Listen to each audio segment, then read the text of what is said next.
Good morning. Aloha. It is so great to be here with you and on the stage with these three badass ladies. I was thinking this morning about how incredible it is, and I'm grateful that I'm sure there are many of you who I've met in different parts of the country. I was telling Tiffany this morning, wherever I go, odds are there is a Moms for Liberty group or a whole tribe in the room sounding off loud and proud. And it's so incredible because this is where change happens. I started thinking about my mom. She was the first person in our family who ran for office. She is like the OG Mom for Liberty. She homeschooled, my parents homeschooled all 5 of us kids at home growing up in Hawaii. And what she saw in our public schools back in 2000 was the beginning of what is now happening all across the country in broad daylight. Back then, she saw how wrong it was that in public schools across the state of Hawaii, they wanted to put out surveys to kids in grade school, 1st, 2nd, 3rd grade, about what their sexuality is. She raised us not to be complainers, but to be problem solvers, and she led by example.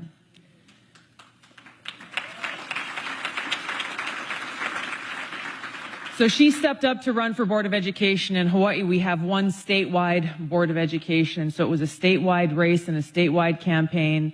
She's a school teacher by trade and training, an entrepreneur at heart, and she went out there and started doing the grassroots work that so many of you are doing across the country. And like you have heard in each of these testimonies on the stage, and like I know each of you have your own testimonies, she was excoriated. She was attacked. I remember I was a teenager at the time. We were standing with her in Hawaii. When you run for office, you've got a sign with your name on it, and you wave at the traffic as people are driving by. And so our family was out there, of course, supporting my mom in doing so.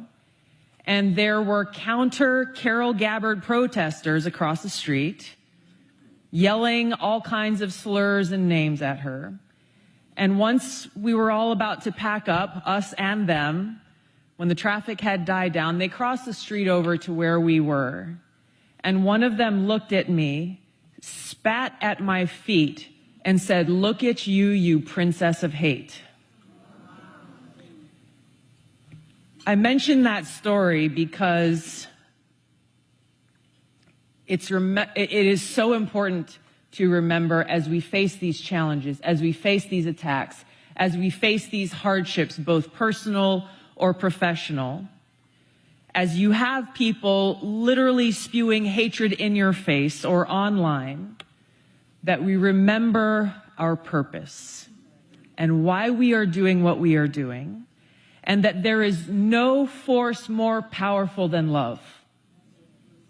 That is what motivates us. It is love for our kids. It is our love and appreciation for and celebration of liberty, that we can gather in rooms like this, that we can go online, that we can and should be able to have this vibrant, open discussion and marketplace of ideas. That you as a parent might make decisions for your child that's different from another person. This is America.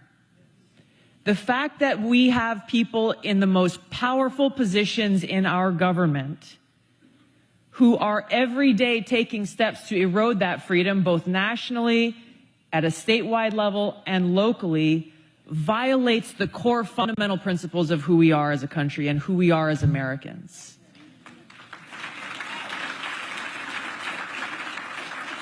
And that, to me, that is what is on the line in this election, specifically as we head into these final, I think it's 67, 68 days before November 5th. People are going to start voting here in just a few weeks in a lot of states with early voting.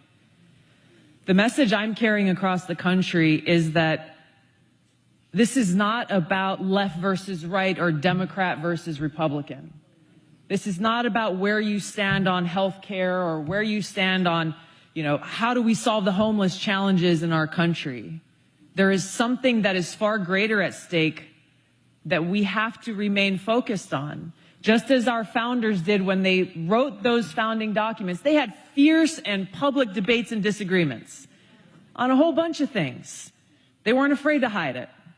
But they came together around the core fundamental principles that define who we are and what makes this country the greatest country in the world. And those are the principles of freedom and liberty.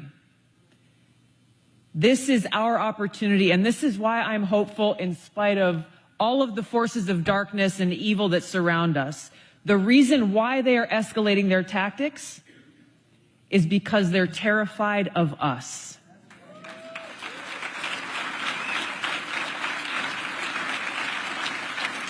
And so for all the attacks that Moms for Liberty gets, and I read about a lot of them, they show up in the headlines, and I laugh a little bit when I see them on the news because I know you guys. And the way they paint you, it's like, oh my gosh.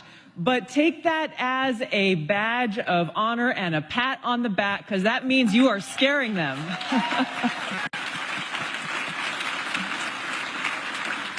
And I encourage you to do what my parents have done. My dad's a state senator in Hawaii right now, and what they have showed me through their example is that in the face of hatred and darkness, be strong. Wear that armor of love and know that they are weak because they are driven by fear. Love is the most powerful thing. Love is what drives a soldier to go and lay his or her life down in war to defend our freedom. Love is what drives a fireman to go and run into a burning building to save someone's life, knowing that they may have to give up theirs. Love is what would drive a parent to go and grab their kid out of the middle of the street, knowing that they may be hit by a car and if their child may live. Love is the most powerful force that will allow us to prevail in this fight for freedom. And love is what has the power to welcome more people into this cause of freedom. Thank you very much, everybody. I'm so happy to be here with you today. All of the women on the stage have chosen to walk away from the Democrat Party. And we have just been witness to RFK endorsing President Trump. He wasn't given a free opportunity to be able to run for president.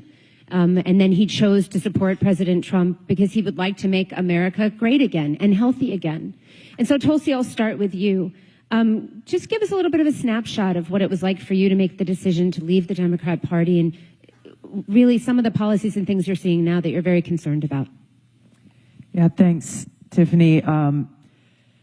We've talked a lot and heard from all of you some of the different reasons that ultimately drove me to leave the Democrat Party, but I want to expand a bit on something that you talked about, Tiffany, which is we have seen how, and I've experienced how the Democrat Party has become, no matter how much they say they're inclusive, they are very exclusive, how they force compliance and conformity, that if you don't toe the line, then not only are you not welcome, they will try to destroy you in every way, shape, or form. But that's just the first steps. Like, okay, well, that is no longer the big tent party that welcomes people from all walks of life. But what's the alternative? And this is a question that I get asked most often is from people is, how do I have a conversation with either a family member, a loved one, a colleague, or friend who doesn't quite see the truth? And this is such an important point for each of us to reflect on, is how do we create a welcoming environment? How do you actually truly have a conversation where we're not just talking at someone saying, here's what's wrong, here's what's right, here's what you got to do and what we got to do, to actually listen and have empathy for wherever someone is coming from, and to get past all of the partisan talking points that are shouted at us on cable TV every day, but actually get down to these core fundamental challenges, thoughts and feelings that are visceral to us as people, as Americans, as moms or dads, as brothers or sisters, and listen and understand where people are coming from, and then share what is in your heart.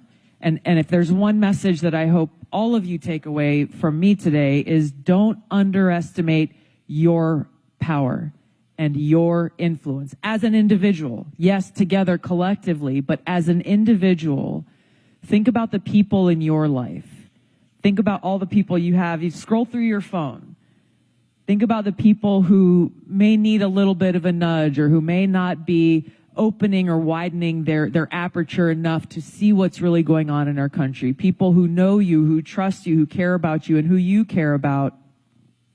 Those are the conversations that we need to be having, and recognizing that, yeah, of course, we're all going to have some disagreements. I guarantee every one of us on this stage doesn't agree on every single thing. I would love to have conversations, and we should encourage those conversations.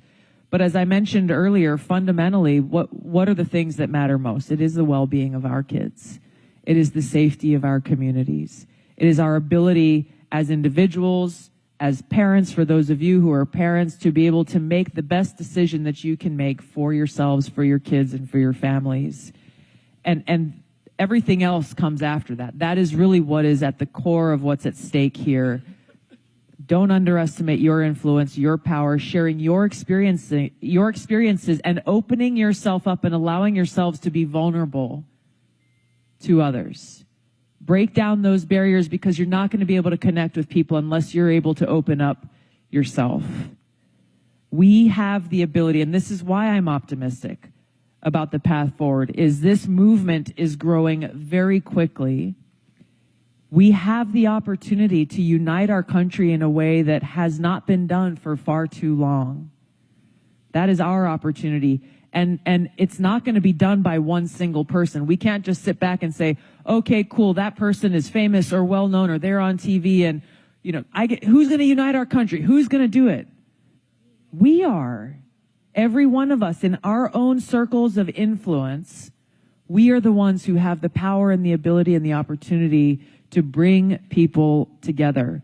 And that is a constant choice on a daily basis, and a choice to take action every day. That is how we make serious change, and it is at every single level in our country. Thank you, Tulsi.